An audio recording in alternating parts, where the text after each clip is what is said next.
Hi, we're Quaint and Curious Volumes. My name is James.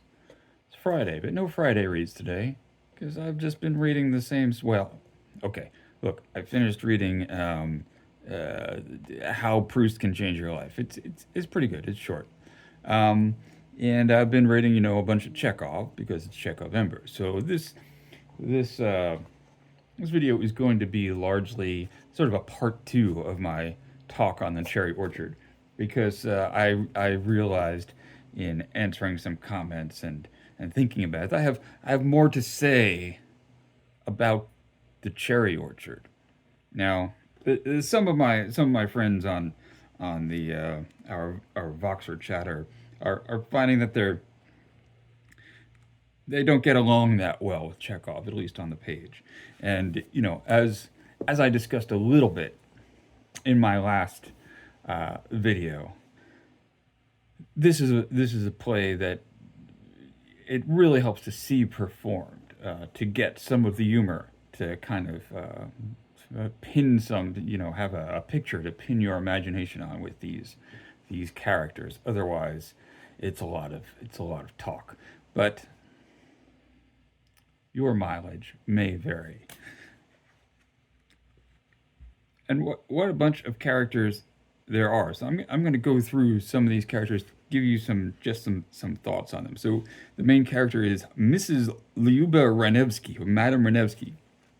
This is the central character, and it's her arriving home to her family estate that starts the action of the play, such as it is. Um, as the play opens, we have a practically empty estate, and the only people there are the servant. Let's see, what is her name? Dunyasha, a maid, and I have to keep consulting the names because Lopakin, a businessman, and they're sitting there in the room. Lopakin is a visitor. He was born a serf on this estate. If you don't know about serfs in Imperial Russia, they were kind of like slaves, in that they were not free to, you know, make a living, go and do whatever they liked. They were peasants, and rather than being tied to a person, owned as chattel by a person, they were tied to the land. So if you bought land that had serfs working on it, you also were buying the labor of those serfs. And this went all the way back to medieval Russia, and it was abolished formally in 1861. So we get a sense of roughly how old these people are. The play was published in 1904, so figure it's around 1900-ish that this is taking place. So this man who was born a serf and then was emancipated with the passage of the freeing of the serfs. Um, so he's still, in the area, and he's visiting this estate. We don't really know why yet. He does have memories of Mrs. Lyuba Renevsky, which he tells the maid. So this is a bit of uh, exposition, to kind of set the stage. Um, let's see.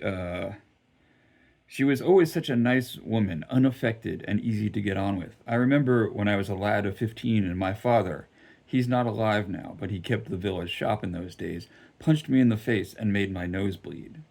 We'd come round here for something or other, and he had a bit of drink inside him. Mrs. Renevsky, I can see her now. She was still quite a slip of a girl. She brought me over to the washstand, here in this very room, the nursery as it was. Don't cry, little peasant, she said. You'll soon be right as rain.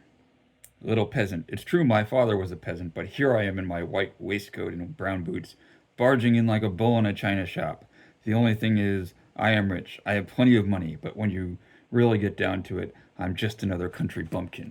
So that's Lil Popkin, um, the former serf who has made a bunch of money, and he apparently in a lot of modern productions he is portrayed almost as a villain because of what happens towards the end of the play.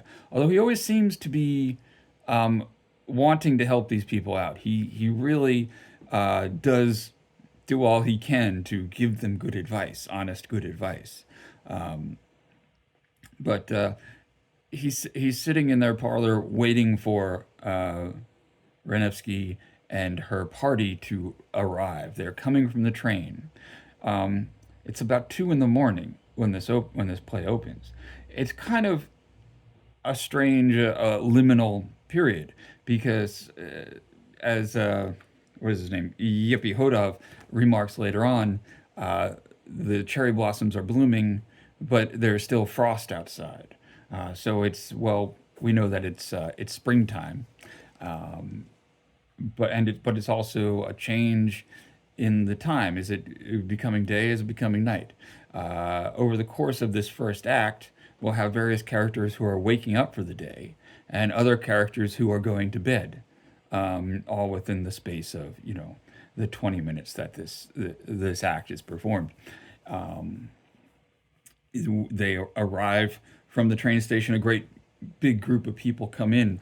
Let me say, I'm getting ahead of myself. I want to say some more things about Lopakin, and I want to say some things about Yepiotov. Lopakin is sitting there, and he's talking to Dunyasha, and he asks her for some kvass. In some performances, it's cider.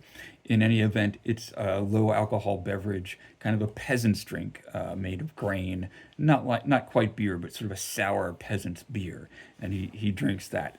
At the end of this play, he will be in the same room. He'll be drinking champagne. But anyway, he's talking. He's got this book that he was reading, and he fell asleep reading. He's like, I can't make any sense of this book. It put me right to sleep.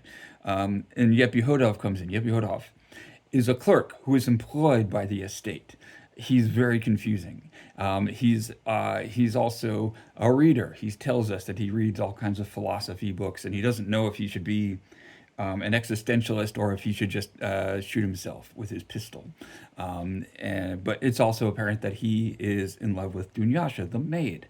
And the maid then says, he says so many interesting things, but I can't understand. I can't make any sense of them. So there's this kind of thing of people talking about taking in stuff, information, but not being able to understand it, right?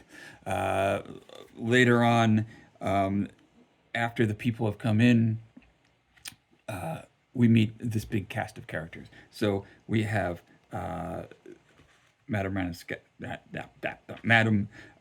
Renevsky, and her daughter comes in. Her daughter is Anya. She also has an adoptive daughter, Varya. This is where it gets a little bit confusing. Varya has been sort of the housekeeper of the estate, and Anya was on this journey with her mother. Her mother is returning to the estate from Paris, or at least France, where she has been living, where she went after the death, we learn all this later, of her son. Her little, I think he was a 9-year-old boy who drowned in the river. And this drove her to despair. She leaves the country. She takes up with a man who is an alcoholic and drinks himself to death. She considers suicide. She marries, or she gets into a relationship with another man who is also a drunkard. And eventually she leaves him. He has spent a great deal of her money. She's practically broke. She comes back. We're not exactly sure why she's come back, but she is out of money, and Anya has gone to retrieve her. Anya, as a single young woman, is not able to travel on her own. She is accompanied by her governess, and since Anya is 17, it's odd that she would still have a governess, but her governess, whose name is Charlotte. Charlotte is one of my favorite characters in here. But she's a minor character. So Charlotte and Anya are coming back. Varya is there. Also, the important character of, what is his name? Leonid Gayev, who is Renevsky's brother. If you remember, the brother of the famous actress in The Seagull, kind of a layabout, kind of a guy who never did much with his life. Leonid Gayev is pretty similar. He is also has never really done much. He's very fond of billiards and is always talking about playing billiards and how he likes to play billiards, and he'll just insert things about making billiard shots into his conversation. I suppose this is kind of just a tick, a way to distinguish him, um, but uh, but there you have it. So he doesn't have a job. He doesn't seem to really understand the problems with the estate that Lopakin is going to try to impress on them. There's also another estate owner, Simeonov Pishik. I'll just call him Pishik. Pishik is coming in with them, and he's trying to get loans from Gaev and Madame Renevsky, even though they don't have any money, but he's always trying to get loans from them. He seems to be probably in a similar situation to them, has inherited this estate, owes a lot of money on it, is mortgaged, and doesn't know how he's going to get quite going to get out of it. Um, then there is Yasha. Yasha is a manservant or a valet who had been living with Madame Renevsky in France and has thus accompanied her back to Russia. He's a Russian. He doesn't really like Russia. He makes it clear other times that he very much would like to go back to France, where things are sophisticated and the living is easier and the food and the drink are good. But while he's here, he doesn't mind having a bit of fun with Dunyasha the maid. If you remember, Yepihodov the clerk is in love with Dunyasha the maid. Dunyasha becomes kind of enamored of Yasha. Yasha really only loves himself, so you have another one of those little chains of people being in love with the wrong person. Also, on the estate is Peter Trofimov, a 30-year-old student, and he was the tutor of the drowned son. He's been sleeping out in the servants' quarters, and he wakes up when everyone comes in. He sort of has this semi uh, relationship with Anya, the 17-year-old daughter. It seems to be kind of the more mental than carnal, and Trofimov is the sort of the voice of the radical people. He's a revolutionary. He's though he's a student and a tutor, he also has these ideas about how society needs to be reformed and all the problems with it. That maybe you can analogize him to the son in The Seagull. Both full of radical ideas in The Seagull about art and theater, and for Trofimov in The Cherry Orchard, radical ideas about government and society, and how things should be changed. He has a couple of big speeches about that. We also have Fears, and Fears is a very interesting character. He is a manservant. He is 87 years old. He was born as a serf on this estate, and he would have been then fully adult by the time of the liberation of the serfs. For him, this was a bit of a catastrophe because he doesn't want to be free. He doesn't want to leave the estate. That's why he is still there. Why he is still serving the Gaev family. But he's also become quite feeble and aged. There's a point where Mrs. Renevsky says to him, "You sure have gotten old, Fierce." And he says, "What's that?" And Lopakin says, "She says you've gotten old." And Fierce says, "Well, it's all the years I've been alive." So he's not all that sharp, or well. Um, but he does remember some things. He remembers when the cherry orchard, the titular cherry orchard, was a thing of beauty, was something that produced a great deal of fruit that was highly valued. That they had a special way of drying it or turning it into preserves or into alcohol, or and how they would send it in big cartloads to Moscow and and other cities. And why don't they do that anymore? Well, no one remembers how to do it. All of that knowledge is lost. So uh, just another sign of the cherry orchard as a symbol of something whose time has passed. And when we talk about things that are kind of a severed connection to the past, there is this kind of auditory symbol that we have a couple of times in the play, the sound of a string breaking. And what does a string sound like when it breaks? Are we talking guitar string? Are we talking a little, cotton string? Not sure, but it sort of is heard and never actually identified what it is. People think maybe it's some kind of power, a telegraph line that's broken. No one really knows. Though Fears says, I heard that I heard that when we were freed. I remember hearing that sound then. Um, so they hear that in the second act, and they'd never really identify it. Then at the very end of the play, that sound is heard again. At the moment that, not a big spoiler, that Fears lays down and dies. And that's also interspersed with the sound of, not a big spoiler, the cherry orchard being chopped down.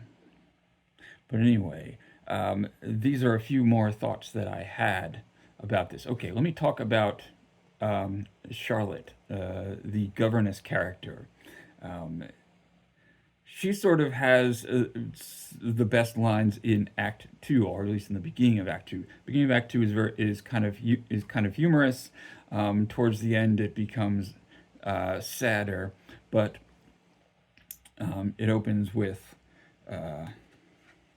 Charlotte talking about herself or wondering about herself. She's sitting on a bench along the road outside in the country with Yepi Kodov, the clerk. He's wandering around playing a guitar. Dunyasha, the maid, is there, and Yasha, the scoundrel valet, is also there. So you've got your little love triangle plus Charlotte sitting there by herself, and she's just sort of looking off into the distance and giving a speech that's really a bit of exposition about who she is. I haven't any proper identity papers. I don't know how old I am, and I always think of myself as a young girl. When I was little, father and mother used to go on tour around all the fairs giving performances, and very good ones too. I used to do the dive of death and lots of other tricks. When father and mother died, a German lady adopted me and she began educating me. Well, I grew up and became a governess. But where I come from and who I am, I've no idea. Who my parents were, I don't know either. Very likely they weren't even married. And she takes a cucumber out of her pocket and starts eating it, which is great. Um, I don't know anything. I'm longing for someone to talk to, but there isn't anyone. I'm alone in the world. She's saying this to three people, but they're probably not listening, right? So here's another example of people or books trying to communicate and it just not connecting to not connecting. So Yepi Kodov is wandering around playing the guitar and singing this melancholy song, and he says how nice it is to play the mandolin. Dunyasha, the maid whom he's in love with, says that isn't a mandolin, it's a guitar. And Yepi Kodov says, to a man crazed with love, it's a mandolin. It's just fantastic. This is a mandolin. Just for a sense, it's a small instrument, and it has pairs of strings. Yeah, so not a guitar. But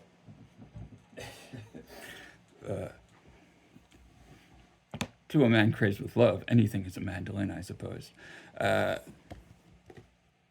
This second act kind of parallels the first act. The first act starts at night and it gradually becomes day. People wake up, people go to bed, but it's sort of the dawn time. This act, the second act, it's the sun is setting, and it starts at sort of twilight, then becomes full nighttime.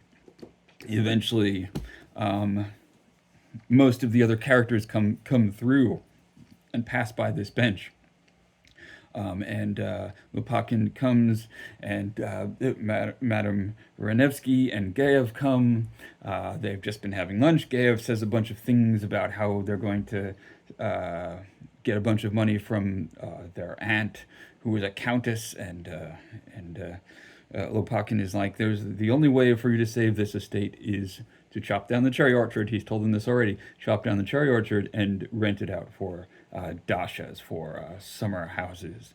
And they just can't be bothered. And at this point, Lopakin has his great blow up where he says, I just can't understand you people. I'm telling you in plain English, well, not plain, in very simple words, what you need to do. And it's like, you're not hearing me at all. And eventually he starts to wander off, and Madame Renevsky, she says, "Oh, come back. It's so much nicer when you're around," which is, I guess, kind of like Charlotte saying, "I wish I had someone to talk to," And he kind of hangs around them. Trofimov comes, and he and well, these are kind of archetypes that you might imagine. Lopakin, the self-made man.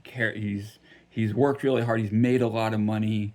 He came, self-made man, self-made serf, and Trofimov is full of revolution ideas, overthrowing the system. There's, neither of them are all that satisfied with where they are, but they have very different views of the world, and they kind of express how they feel about each other. But they do seem to like and respect each other.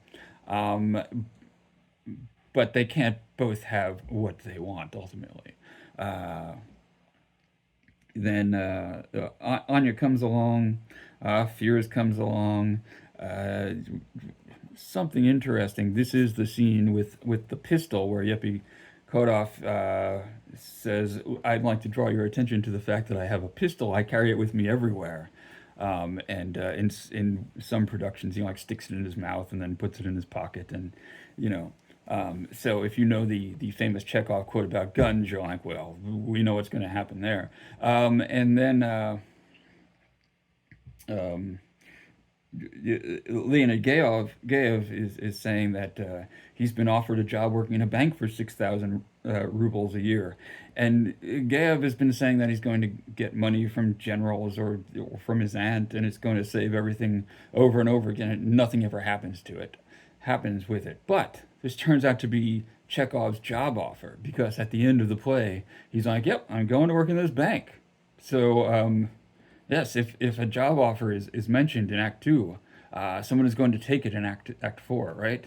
I guess that's the real lesson. A gun might not go off, but someone will take a job in a bank. I guess Act Three is fantastic. It's a great it's a ball. It's a scene. It's several months down the line. For some reason, the Gayovs have decided to throw a ball on the day that their family home has gone up for auction. Somehow they have money to hire musicians and drink and bring everybody in, but they don't even bother to go and try to take care of this situation. Opakin comes in and he's like, "Yes, there was a buyer for this estate at auction. It's been sold." And I'm like, "Well, who bought it?" And he says, "It was me." And he has this great moment of exaltation because this is the estate that he was born on, where he was a serf, and where his father beat him, where everyone said he was just a little peasant, and now he owns it. Now he's the big man. And he's exultant, and he's calling for drink and dancing, and he wants music. And it's the worst day of these people's lives. They've lost, well, maybe not Renevsky because she lost her son, but this is a terrible tragedy for them, and he's just having a great time. And it's, of course, kind of sad. There's more Trofimov giving speeches about revolution, and then he falls down the steps, and everyone laughs at him. That's pretty funny. Charlotte does some magic tricks, which is great. And then that act is over. It's not as good as Act One and Two, I don't think. But it is, of course, important. And then the fourth act, the last act, starts again with Lopakin, and he's almost alone the in the house, and now it's his house, and he's drinking champagne, and he's offering some to the people around him. Yasha is like, "Yeah, I'll drink that champagne," and Yasha's like, "I really hope they take me back to Paris. This joint is a dump." And Dunyasha is bereft because she thought that Yasha was going to, be her lover. Um, Lopakin has decided that he's going to hire Yepi Kodov, the very confused clerk. Who knows what for? I think he says he's going to make an offer uh, uh, to Charlotte as well, but Charlotte just says, "I don't know what I'm going to do," and she just sort of wanders off. It's weird. She just sort of wanders off like, something will happen. Uh, and and there's this very sad scene where people have been saying throughout the play that Lopakin, now owner of the estate, should become engaged to um, Va. Oh, let me get her name right. It's the stepdaughter, the one who's been sort of the housekeeper, Varya. Varya kind of thinks that she should be a maid, but she realized that Lopakin would be a good husband if only he would propose to her. People sort of conspire to put them in the room together alone so that he can propose to her. And they sort of talk to each other very awkwardly. They go around it, and he never actually does propose, and nothing comes of it. Um, so another one of these classic Chekhovian missed connections, miscommunications, people not saying what they should be saying or saying it to the wrong person. Finally, everyone has to get off to the train station because they're leaving. They don't own this place anymore, even though Pakin, who does own it, is going to be leaving, and the cherry orchard is going to be chopped down. In fact, they've already started doing it, and Trofimov comes in and says to him, "Isn't it a little crass for them to be doing this while the family is still here? Can't they wait until they've left?" And he's like, "You're right." And he goes out and he tells them to hold off. So everyone's going to go to the town to get on the train and go to scatter.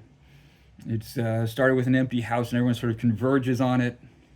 And at the end of the play, everyone is scattering from it. They're all going off to live different lives. Madame Renevsky is going back to France. She's going to reunite with the alcoholic fool whom she left because she's got money from her aunt. Not enough money to save the estate, but enough to squander, I guess, in a few years drinking champagne in France.